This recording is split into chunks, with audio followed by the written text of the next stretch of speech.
지난주일에 살핀 것처럼 아담은 인류의 대표였다는 점에서 교회의 머리가 되시는 예수님의 표상이 되는 인물이었습니다. 그리고 이 아담의 죄가 우리에게도 다 전가된다는 것입니다. 그것을 우리는 원죄라고 부릅니다. 근데 그처럼 조상들의 죄가 혹은 조상들의 믿음과 선행이 후손들에게 복과 저주로 임한다는 이 성경의 원리는 이미 십계명에 기록되어 있습니다.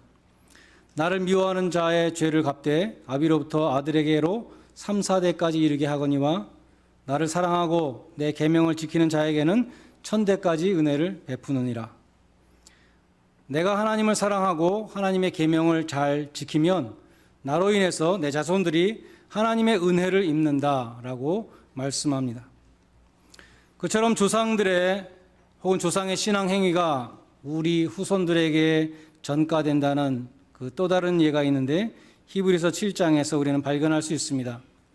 히브리서는 히브리인 출신 기독교인들 가운데 동족 히브리인들의 그 핍박을 받아서 다시 구약의 속죄 제사로 돌아가려고 하는 사람들에게 쓴 편지입니다. 예수 그리스도의 속죄 제사, 십자가에서 예수님이 들으신 그 속죄 제사로 우리가 죄사함을 받았는데 다시 그 구약의 예수님의 십자가를 미리 보여주고 있었던 그림자에 불과한 구약의 동물을 잡아서 피를 흘려 죄를 사하는 그 제도로 다시 돌아가고자 하는 것은 예수님의 십자가를 헛되게 하는 것이라고 말씀하는 것입니다. 그래서 구약의 그런 모든 레위 지파의 제사장 제도보다 예수님은 대제사장이 되시고 훨씬 우월한 속죄의 제사를 드리신 제사장이라는 것을 증명하기 위해서 히브리서 기자는 창세기 14장에 아브라함이 멜기세덱에게 십자가를 바친 11조를 바친 그 사건을 이야기합니다. 아브라함은 지극히 높으신 하나님의 제사장인 멜기세덱에게 11조를 바치고 복을 받았습니다. 히브리서 기자는 말씀합니다. 11조를 바친 사람보다 11조를 받고 복을 준 사람이 더 높은 사람이다. 그런데 바로 그 11조를 받고 복을 준 그 멜기세덱의 반차를 쫓아서 그 계통을 쫓아서 예수 그리스도가 오셨다. 예수님은 구약에 나오는 레위 지파의 24 반차에 속하지 않은 분이고 그거보다 훨씬 우월하신 신비한 하나님의 영원한 제사장으로 있는 아브라함에게 11조를 받았던 이 멜기세덱의 반차를 그 계통을 따라오신 대제사장이시다라는 것을 말씀하고 있습니다. 근데 거기서 말씀하는 것 가운데 이 레위라는 레위 지파 제사장들의 가장 조상이 되는 레위가 아브라함의 허리에서 11조를 바쳤다 이런 말씀을 하는 것입니다. 아브라함의 아들이 이삭이고 이삭의 아들이 야곱이고 야곱의 아들이 열두 아들 가운데 레위가 있었습니다. 그 12지파가 됐는데 그중에 레위라는 아들의 지파는 제사장 지파였습니다. 그래서 아브라함의 증손자가 레위인데 아브라함이 멜기세덱이라는 제사장에게 11조를 바칠 때 그 증손자였던 레위가 자기 증조할아버지 아브라함의 허리춤에서 함께 11조를 바치고 함께 복을 받았다는 것입니다. 그것이 바로 대제사장 예수 그리스도가 더 우월하신 이유라고 말씀하는데 우리가 주목하는 것은 아직 태어나지도 않았던 이 레위가 증조할아버지 아브라함의 허리에서 11조를 바쳤다는 것입니다. 그리고 조상의 신앙 행위에 이렇게 후손들이 참여하는데 하나님은 그 한 사람의 순종에 대해서 아브라함만 복을 주신 것이 아니라 아브라함의 증손자 레위에게도 복을 주셨다는 것을 말씀하고 있는 것입니다. 나 한 사람만 신앙생활을 바로 하면 내가 계명을 잘 지키고 하나님의 복받을 사람으로 살아간다면 훌륭한 믿음의 조상이 된다면 그러면 하나님은 우리 후손들에게 하나님의 은혜라는 큰 복을 주신다는 것입니다. 목회를 오래 하신 목사님들의 경험담에 의하면 자기 당대에 처음 믿는 그러한 사람들은 시험도 많고 굴곡도 심하다고 합니다. 믿음의 자손들은, 되도록 믿은 자손들은 비록 뜨겁진 않다 하더라도 흔들리지 않고 교회에서 떨어져 나가지 않는다고 합니다. 조상들의 기도가 겹겹이 지키고 있기 때문일 것입니다. 나 한 사람이 얼마나 중요한가 우리는 깨달아야 됩니다. 내가 여호와를 경외하며 하나님을 사랑하고 그 법도에 행하면, 내가 예수 그리스도의 참 제자가 된다면, 내가 정말 주님의 교회를 위해서 몸바쳐 충성한다면 나뿐만 아니라 우리 가정과 자손들에게 하나님의 복이 돌아간다는 것입니다. 이것을 하나님은 십계명에서부터 이미 말씀하셨습니다. 그래서 여러분 모두가 후손들에게 물질의 유산이 아니라 하나님이 주시는 복을 유산으로 남기시는 복된 믿음의 조상들이 되시기를 기원합니다. 반면에 아브라함의 죄도 후대 사람들에게 다 전가됐다 그랬죠. 지난주에 살핀 대로 사람들은 율법이 생겨서 율법의 정죄를 받기 이전에 이미 죄에 싹신 사망을 받았죠. 다 죽었습니다. 다 죽었다는 것은 죄 때문에 죽었는데, 율법이 생기기 전에 그 사람들은 무슨 죄 때문에 죽었는가? 아담의 죄 때문에 죽었다. 그것을 말씀했습니다. 한 사람의 죄가 모든 후손들을 타락시켰습니다. 선악과를 먹지 말라는 이 단순한 계명 속에는 하나님의 주권에 대한 순종과 불순종의 갈림길이 있었습니다. 아담은 선악과 하나만 빼놓고 나머지 마음대로 먹을 수 있었습니다. 그에겐 행복한 자유가 있었습니다. 선악과만 건드리지 않으면 됐습니다. 아담은 낙원에 살고 있는 행복한 사람이었습니다. 그런데 거기에 하나님과 인간을 구분시켜주는 한 장치가 있었는데, 이것을 먹지 말라 한 선악과였다는 것입니다. 아담은 하나님이 금하신 그 선악과만 먹지 않는다면 다른 아무것도 할 필요가 없었습니다. 한 가지만 지키면 되는 것입니다. 근데 아담은 그 간단한 계명을 어겼던 것입니다. 아담은 그로 인해서 에덴 동산에서 쫓겨나서 하나님께 저주받고 하나님과의 관계가 끊어졌습니다. 그 가정에 시기, 질투와 미움과 살인이 일어나게 되었습니다. 출산에 고통이 생기고 각종 실과를 맺는 에덴 동산이 아니라 이제는 엉겅퀴를 내며 가시를 내는 그 땅에서 구슬땀을 흘리며 씨름해야 하게 되었던 것입니다. 그리고 하나님의 경고대로 죽음의 형벌이 내려졌습니다. 너는 흙이니 흙으로 돌아갈 것이니라. 그리고 거기서 끝나는 것이 아니라 아담의 범죄는 그 모든 후손들을 다 죄인으로 만드는, 그래서 이 세상에 의인이 하나도 없게 되는, 사망이 왕노릇하는 그러한 세상을 만들게 되었다는 것입니다. 디모데후서 3장에 보면은 말세를 이렇게 묘사하고 있습니다. 말세에 고통하는 때가 이르리니 사람들은 자기를 사랑하며 돈을 사랑하며 자긍하며 교만하며 회방하며 부모를 거역하며 감사치 아니하며 거룩하지 아니하며 무정하며 원통함을 풀지 아니하며 참소하며 절제하지 못하며 사나우며 선한 것을 좋아하지 아니하며 배반하며 팔며 조급하며 자고하며 쾌락 사랑하기를 하나님 사랑하는 것보다 더하며 라고 말씀하고 있습니다. 로마서 8장에도 보면 모든 피조물이 썩어짐의 종노릇하며 탄식하고 고통한다고 말씀합니다. 죄와 사망이 왕노릇하는 이 세상, 이것이 아담의 한 범죄로부터 나온 정죄와 심판과 사망의 왕노릇하는 세상의 모습이라는 것입니다.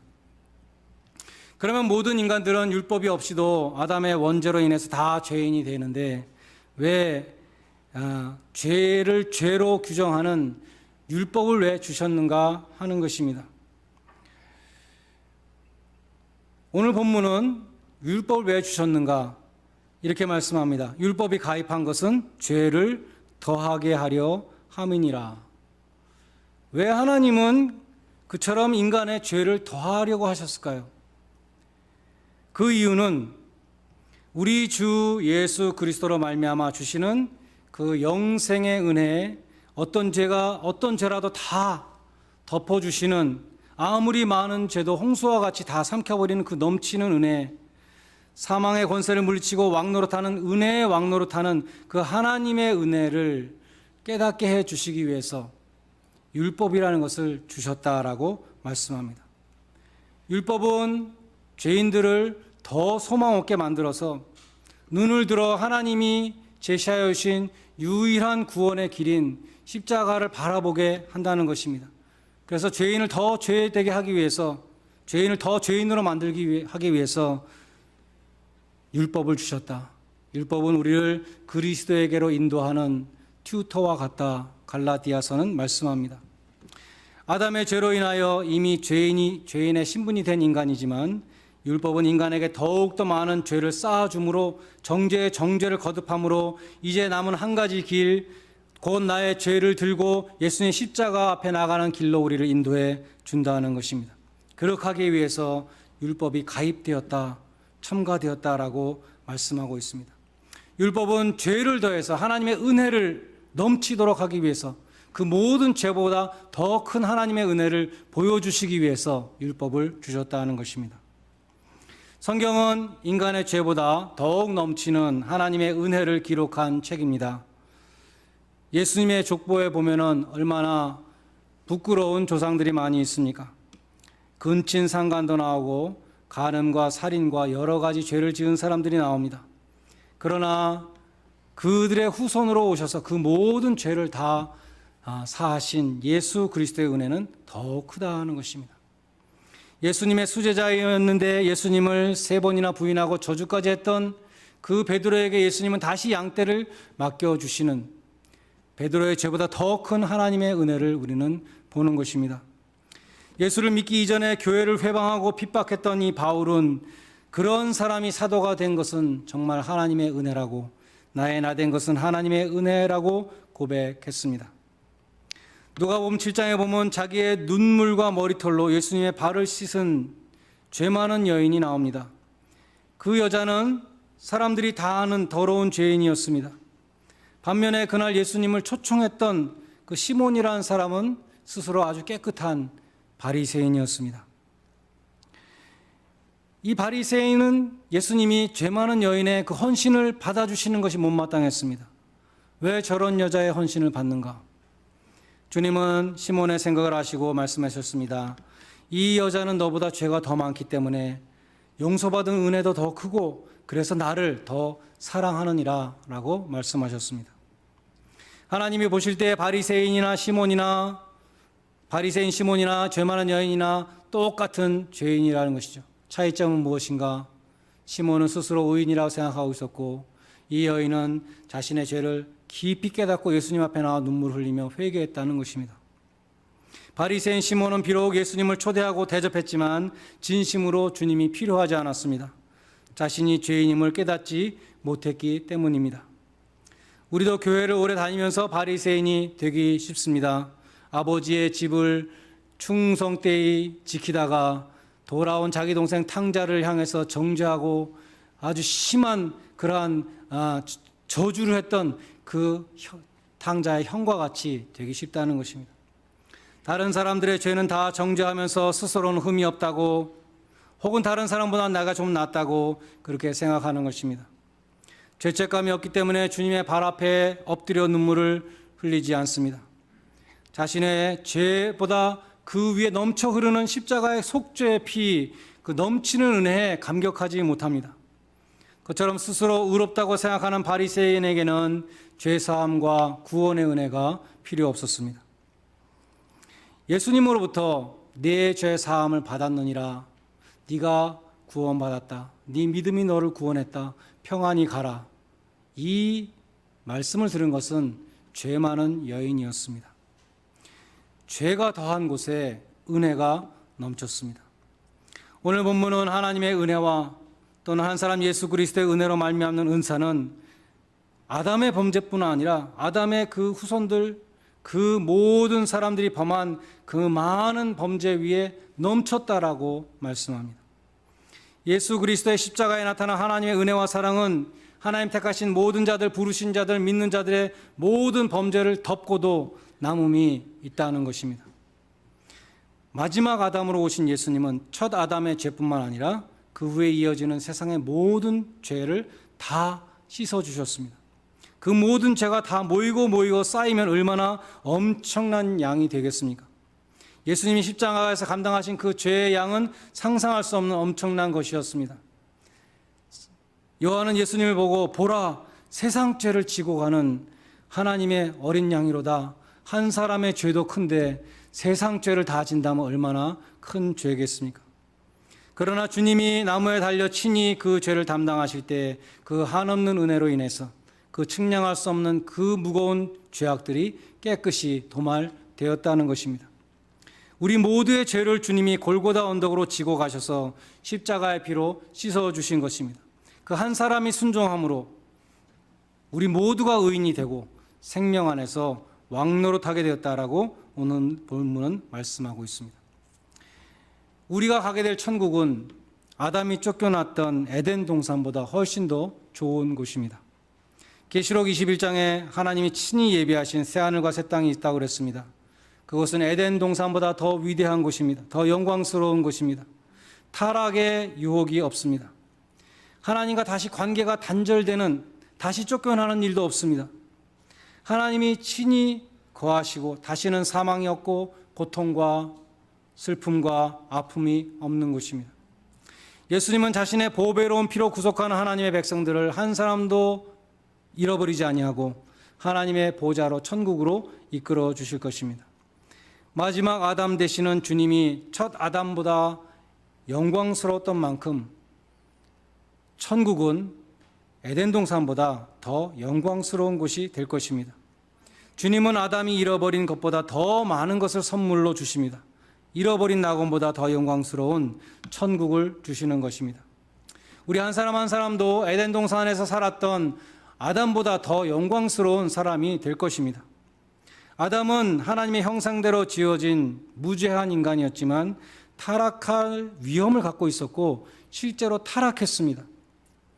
그런데 천국에서 살아갈 하나님의 백성들은 타락할 수가 없는 사람이 되는 것입니다. 아담과 같이 은혜에서 떨어져 나갈 가능성이 없습니다. 그렇게 되면 예수님의 피가 무효가 되기 때문입니다.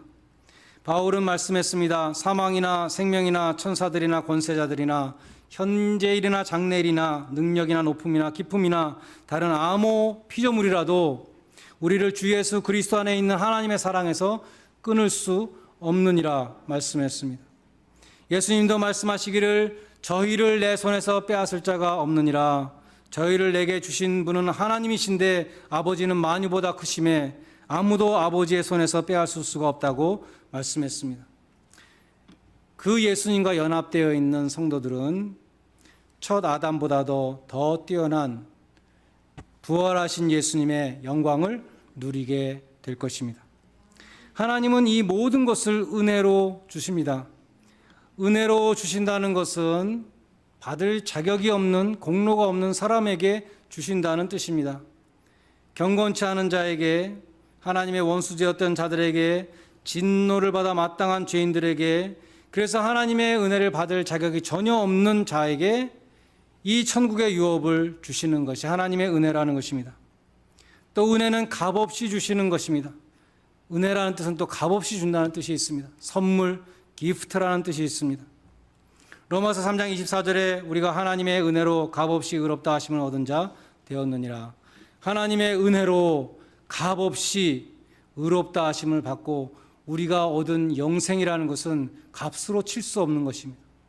값으로 칠 수 없는 것을 값없이 받았습니다. 그것이 은혜인 것입니다. 우리 현대 교회가 힘을 잃어버리고 생명력을 보여주지 못하는 것은 이 은혜의 감격을 상실했기 때문이었다. J.I. 패커라는 신학자가 현대 교회를 이렇게 관찰했습니다. 은혜라는 것은 전혀 사람들의 마음에 와 닿지 않는다. 교회의 히팅비와 작년 결산 등에 대해서 말하면 교인들은 금세 살아있는 반응을 보인다. 그러나 은혜에 대해서 말해보라. 그들은 아무런 반응이 없다. 물론 엉터리 이야기라고 질책하지는 않는다. 의미 있는 말씀이라고 존중한다. 그러나 은혜에 대한 설교는 공중을 맴돌 뿐 교인들의 마음속으로 들어가지는 않는다. 그들은 너무나 오랫동안 은혜와 상관없이 은혜를 필요로 하지 않고 살아왔기 때문이다 라고 말했습니다. 철로 역정을 지은 존 버녀는 자신의 자서전을 썼는데 자신의 자서전의 제목을 이렇게 졌습니다. Grace abounding to the chief of sinners, 죄인들의 괴수에게 넘치게 임하신 하나님의 은혜, 나의 일생을 한마디로 요약하면 그것이었다, 이렇게 말한 것입니다. 우리는 어떻습니까? 하나님의 은혜를 받을 만한 사람들입니까?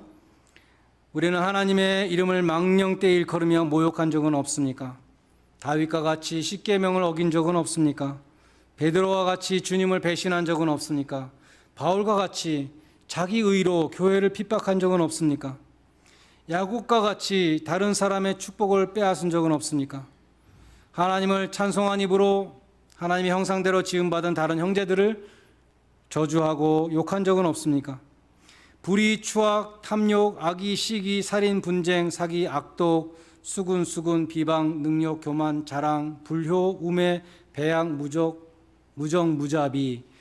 로마서 1장은 이런 죄들이 사형에 해당한다라고 말씀하는데, 우리 가운데 사형에 해당하는 죄를 짓지 않은 사람이 어디 있습니까?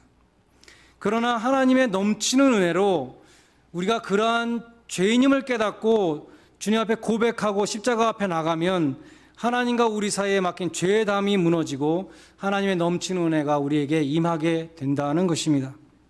아담의 죄와 유다의 죄와 다윗의 죄와 베드로의 죄와 바울의 죄와 존 버년의 죄와 우리 모두의 죄가 더해지면 더해질수록 하나님의 은혜는 더욱 넘치도록 왕노릇한다. 하나님의 은혜가 지배하신다라고 성경은 말씀합니다. 아담의 신라곤으로 시작된 성경은 은혜의 우주적인 승리로 끝납니다. 아담을 유혹하던 마귀도 불과 유황못에 던지어 세세토록 괴로움을 받는다고 말씀합니다. 죄인에게 왕노릇하던 사망도 불못에 던진다고 말씀합니다. 하나님의 백성들에게 새하늘과 새 땅이 주어지고 하나님이 영원히 그들과 함께 거하실 것입니다. 죄와 사망의 왕노릇은 끝나고 하나님의 은혜가 왕노릇하는 주 예수를 믿는 자들에게 영생을 주시는 천국으로 우리를 인도해 주실 것입니다. 그래서 우리가 선교하고 봉사하고 교육하는 교회의 사명을 힘있게 감당하기 위해서, 혹은 내가 하나님 앞에 기쁨으로 살아가기 위해서, 주신 사명을 잘 감당하기 위해서 우리는 은혜에 대한 감격이 있어야 합니다. 은혜에 대한 감격이 없으면 하나님의 일을 하는 모든 것이, 교회의 일을 하는 모든 것이 다 고욕입니다. 불만 불평밖에 나올 것이 없습니다. 은혜에 대한 감격이 넘쳐야 우리는 각양 은혜를 받은 선한 청지기와 같이 서로 봉사할 수 있습니다. 은혜에 대한 감격이 넘쳐야 성령의 열매를 우리의 봉사 가운데, 크리스찬의 삶 가운데 맺게 될 수 있는 것입니다. 형제를 사랑하여 서로 우애하며 존경하기를 서로 먼저 하고 열심을 품고 주를 섬기라. 은혜에 감격한 사람이 그렇게 할 수 있는 것입니다. 기도에 힘쓰며 성도들의 쓸 것을 공급하며 손 대접하기를 힘쓰는 그 모든 일들도 기쁘게 감당하려면 은혜에 대한 감격이 있어야 하는 것입니다. 전도하는 일도 은혜가 넘치는 사람만이 할 수 있습니다. 우리에게 넘치는 은혜와 소망과 즐거움과 환난 중에 참는 은혜가 넘치는 모습을 볼 때 우리는 말로 하는 전도가 아니라 삶을 통해서 전도하게 될 것입니다. 우리의 삶 속에서 하나님의 은혜의 풍성함을 선포하고 드러내는 여러분 되시기를 바랍니다. 나 자신으로부터 넘쳐나는 그 하나님의 은혜가 우리의 가정과 교회를 채우고 우리의 발걸음 닿는 곳마다 그리스도의 향기를 품으며 하나님의 이름이 영광받게 되시기를 주님의 이름으로 간절히 축원드립니다. 기도하시겠습니다.